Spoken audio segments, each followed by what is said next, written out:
Yo, alright guys, this Smart Concept. You're welcome to my YouTube channel. And if you know you've not subscribed before, please subscribe and click the bell icon to get notification whenever we post a new content. Yeah, that's what's up. So today I'm going to show you all how you can color grade, like randomly color grade. Just choose color using what? Gradient map. Using the gradient map, I will show you how you can color grade this image. You can get random color grading without stressing yourself. And so let's get started. First thing first, what you do, you go to your gradient map. Once you go to your gradient map, you click on your gradient map. So you click on this gradient type. Click on it. Say click on this noise.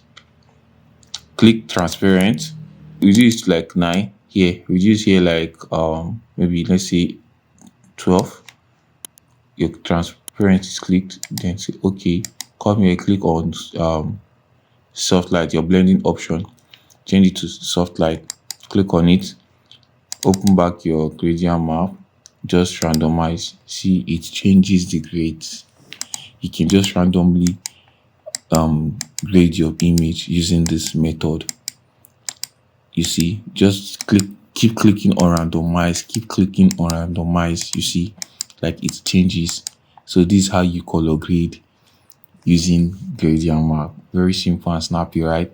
So subscribe to this channel for more details tutorial. I'll be dropping them. Like this video. Also drop a comment on the tutorial you want me to make next. Thank you. And also I have a product in my digital store. Go and check my color grading preset. The description is in the link below. So go and check it out.